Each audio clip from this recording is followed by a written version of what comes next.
Have you ever heard of the digital cliff?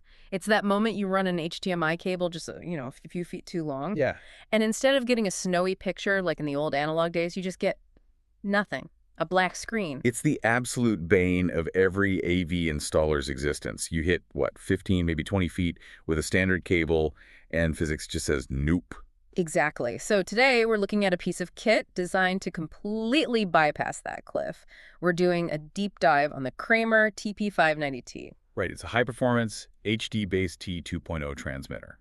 And the mission here, it isn't just about distance, is it? It's more about density. It is. This thing is trying to shove video, audio control, and data all down a single, cheap, twisted pair cable, like a standard CT6 you'd have lying around. Okay, so let's get straight to the specs then, because long reach is just marketing until you put a number on it. What's the hard limit here? Well, it really depends on what you're pushing through it. If you need full 4K at 60 hertz, this box will get you 40 meters. 40 meters. So that's about 130 feet. Roughly, yeah. 130 feet is solid. But I did catch a detail in the specs that I think we have to clarify, especially for the pros listening. It says 4K at 60, but with 4.2.0 chroma subsampling. Yes. That's a form of compression, isn't it? It is, and that is a crucial distinction. We are not talking about raw, uncompressed 4.4.4 color here. Okay. HDBaseT 2.0 has bandwidth limits, So Kramer is prioritizing the resolution and the frame rate over absolute color precision. So for PowerPoint in a conference room? You'll never notice. Yeah. For like Hollywood-level color grading? Yeah. Probably not your first choice. That's a fair point, but if you drop the resolution down to 1080p, the range jumps up. Oh, significantly. You can get 70 meters then. 70, so that's, what, 230 feet? About 230 feet, yeah. And all of this is housed in what I call a Demi-Tools enclosure. Which is really just Kramer speak for it's small. Very small. It's vanless, it's aluminum, and it's designed so you can mount two of them side by side in a single 1U rack space. It's really built for those high-density installs where every inch of rack real estate costs a fortune. Okay, so video extension, we've got that. That's pretty standard HDBaseT stuff.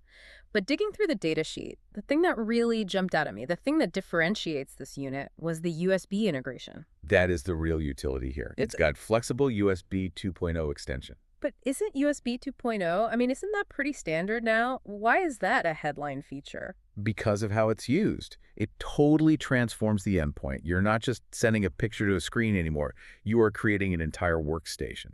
It basically functions as a KVM extender.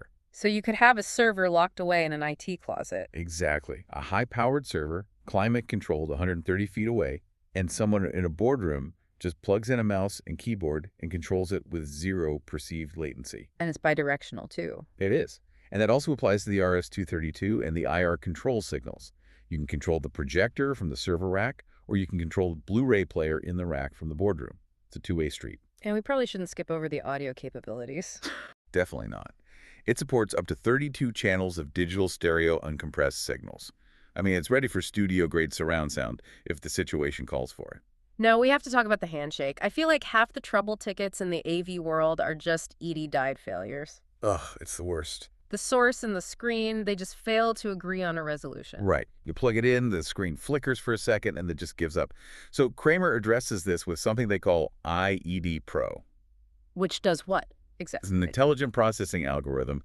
Essentially, the TP-590T captures the ED information from the display and stores it. Or it can provide a default one. So the source device always thinks it's connected to a valid screen.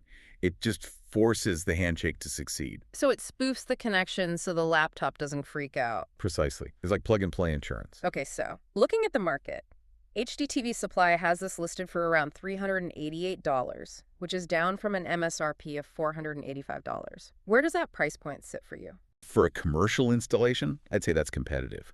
You're really paying for the reliability, the LED diagnostics on the front that tell you exactly which link is down, the robust metal build. It's professional gear. It really does seem to be a kind of Swiss Army knife for getting all sorts of signals across a giant room, but yeah. All this makes me wonder about something. It's the thought I want to leave you with. Go for it. We're pushing 4K, USB, and all this control data down these old copper wires using HDBaseT.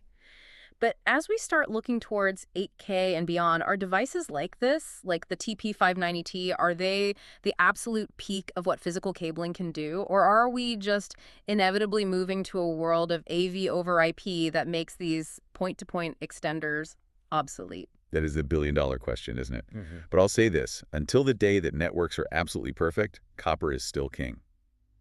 Thanks for listening to this deep dive. Stay curious.